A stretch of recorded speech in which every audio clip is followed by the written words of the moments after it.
তোমাদের শেষ honours paper যেটি আছে ডিএসসিসি 8 পেপার, এই পেপারে তোমরা আজকে সাজেশান দেখবে।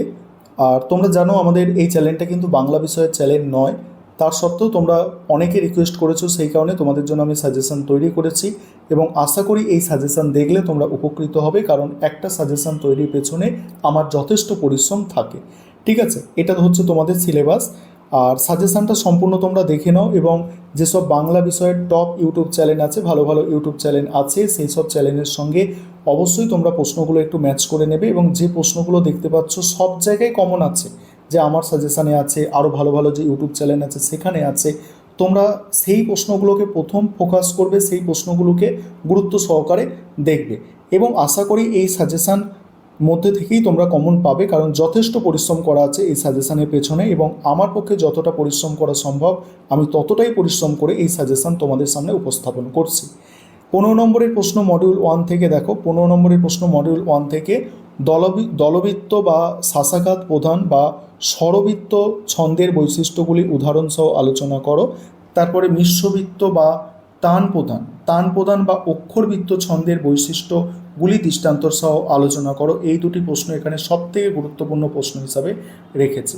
তারপর যে প্রশ্নগুলো তোমাদের দেখতে হবে, বাংলা ছন্দের উপাদান হিসাবে দল, মাত্রা, জ্যোতি, পর্বের পরিচয়, উপযুক্ত উদাহরণ সহ আলোচনা। খুব ভালো করে তৈরি করবে প্রশ্নটা। এই তিনটে প্রশ্ন করলে আশা করি একটি প্রশ্ন কমন পাওয়ার সম্ভাবনা অনেকটাই থাকে। তারপরের প্রশ্ন দেখো, দলবৃত্ত ছন্দের সঙ্গে মিশ্রবৃত্ত ছন্দের তুলনামূলক আলোচনা করো। নেক্সট হচ্ছে বাংলা ছন্দের জ্যোতি, তারপর হচ্ছে জ্যোতি লোপ এবং ছেদের প্রয়োগ উদাহরণ সহ বিস্তারিতভাবে আলোচনা করো। এবার আছে মডিউল 2, মডিউল 2 থেকে 15 নম্বরের প্রশ্ন, অনুপ্রাস অলঙ্কার কাকে বলে এবং এর বিভিন্ন বিভাগগুলির নাম উল্লেখ করে উদাহরণসহ যে কোনো দুটি বিভাগ সম্পর্কে আলোচনা করো।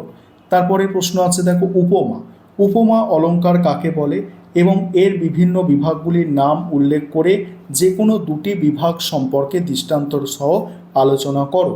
তারপরে হচ্ছে দেখো পরের প্রশ্ন কি আছে, উৎপ্রেক্ষা অলঙ্কার কাকে বলে এবং এর কয়টি বিভাগ ও কী কী উদাহরণ সহ প্রত্যেকটি বিভাগ সম্পর্কে আলোচনা করো। নেক্সট আছে দৃষ্টান্তর সহ শ্লেষ এবং যমক অলঙ্কারের পার্থক্য বুঝিয়ে দাও। তারপরের প্রশ্ন হচ্ছে সমাসক্তি ও অপহুতি অলঙ্কারের সংজ্ঞা, বৈশিষ্ট্য এবং উপযুক্ত দৃষ্টান্তর দিয়ে এদের পরিচয় দাও। তারপরে মডিউল 3 থেকে দেখো প্রথম প্রশ্ন আছে, বঙ্কিমচন্দ্র চট্টোপাধ্যায়ের পতঙ্গ প্রবন্ধটির অন্তর্নিহিত তাৎপর্য ও মূল বক্তব্য আলোচনা করো। পরের প্রশ্ন আছে, রবীন্দ্রনাথ ঠাকুরের মেঘদূত প্রবন্ধ অবলম্বনে কবির যে সৌন্দর্য চেতনা ও বিরহ বোধ প্রকাশ পেয়েছে তা বিশ্লেষণ করো। নেক্সট হচ্ছে মানুষ্য মাত্রই পতঙ্গ, বঙ্কিমচন্দ্রের এই মন্তব্যের আলোকে পতঙ্গ প্রবন্ধটির নামকরণের সার্থকতা বিচার করো। তারপরের প্রশ্ন আছে মেঘদূত প্রবন্ধে পাবন্দিক প্রাচীন ভারতের সঙ্গে আধুনিক কালের যে তুলনামূলক আলোচনা করেছেন তা নিজের ভাষায় লেখো। নেক্সট হচ্ছে বই পড়া প্রবন্ধ অবলম্বনে পাবন্দিকের চিন্তাশক্তি ও বই পড়ার আবশ্যকতা সম্পর্কে বিস্তারিত আলোচনা। এবার 5 নম্বরের প্রশ্ন দেখো, অ্যাকচুয়ালি 5 নম্বরের প্রশ্নের সাজেশান সেভাবে বলা যায় না, তবে তোমাদের সিলেবাসের মধ্যে থেকে তো কিছু গুরুত্বপূর্ণ প্রশ্ন থাকে, সেই গুরুত্বপূর্ণ প্রশ্নগুলো এই 5 নম্বরের সাজেশানের মধ্যে আমি দিয়েছি। তবে 5 নম্বরের কিছু প্রশ্ন তোমরা সাজেশান বাদেও পরীক্ষায় মানে নতুন প্রশ্ন আর কি পাবে, ঠিক আছে, কারণ 5 নম্বরের প্রশ্ন সবসময় ঘুরিয়ে ফিরিয়ে হয়। দেখো 5 নম্বরের প্রশ্নের সাজেশান দেখো, মডিউল 1 থেকে দেখো, মডিউল 1 থেকে প্রথম প্রশ্ন আছে, সরল কলাবৃত্ত বা মাত্রাবৃত্ত ছন্দের মূল বৈশিষ্ট্যগুলি সংক্ষেপে লেখো।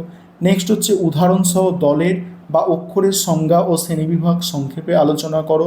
নেক্সট হচ্ছে বাংলা ছন্দের জ্যোতি ও জ্যোতিলোপের ভূমিকা উদাহরণসহ বুঝিয়ে দাও। নেক্সট হচ্ছে দেখো পঙ্ক্তি ও চরণের পার্থক্য উদাহরণসহ সংক্ষেপে আলোচনা করো। পরে আছে দেখো ছন্দলিপি প্রণয়ন করা, এগুলো তোমাদের শিখতে হবে, ছন্দলিপি প্রণয়ন শিখতে হবে। এখানে দুটো আমি উদাহরণ দিয়েছি, গুরুত্বপূর্ণ দুটো প্রশ্ন, তবে এটা তোমাদের ছন্দলিপি নির্ণয় শিখতে হয়। মডিউল 2 থেকে দেখো, মডিউল 2 থেকে রূপক অলঙ্কারের সংজ্ঞা, বৈশিষ্ট্য আলোচনা। ব্যাকোক্তি অলঙ্কার কাকে বলে উদাহরণ সহ বুঝিয়ে দিতে বলা হচ্ছে। ব্যতিরেক অলঙ্কার সম্পর্কে টিকা। ব্যাজস্থিতি অলংকার সম্পর্কে উপযুক্ত দৃষ্টান্তর সহ সংক্ষেপে আলোচনা করো। তারপর অলংকার নির্ণয় তোমাদের শিখতে হবে। অলংকার নির্ণয়ের দুটো প্রশ্ন, গুরুত্বপূর্ণ প্রশ্ন এখানে দেওয়া হয়েছে। এই দুটো প্রশ্নই আসবে সেরকম নয় যে অলংকার নির্ণয়ের ওপর এই ধরনের প্রশ্ন আসে, সেই কারণে দেওয়া হয়েছে। তারপর 3 নম্বর মডিউল থেকে বই পড়া প্রবন্ধে প্রাবন্ধিক বই পড়ার প্রয়োজনীয়তা বিষয়ে যে সুচিন্তিত মতামত দিয়েছেন তা সংক্ষেপে লেখো। নেক্সট হচ্ছে পূর্ব পশ্চিম প্রবন্ধ অবলম্বনে পশ্চিমের সঙ্গে পূর্বকে মিলিয়ে নেওয়ার প্রয়াস সংক্ষেপে বুঝিয়ে দাও। বই পড়া প্রবন্ধ অনুসরণে সুশিক্ষিত লোক মাত্রই মানে স্বশিক্ষিত কথাটির তাৎপর্য বুঝিয়ে দাও। পূর্ব ও পশ্চিম প্রবন্ধে প্রাবন্ধিক ইংরেজ ও ভারতীয়দের মানসিকতার যে পার্থক্য নির্দেশ করেছে তা সংক্ষেপে লেখো। তারপর হচ্ছে মেঘদূত প্রবন্ধ অবলম্বনে মানুষের নিবিড় ঐক্য বলতে কী বোঝানো হয়েছে তা সংক্ষেপে লেখো। তারপরে জ্ঞান ও রূপের বহি পতঙ্গ অবলম্বনে এই বহির রূপের সংক্ষেপে ব্যাখ্যা করো। এই হচ্ছে তোমাদের কমপ্লিট সাজেশন।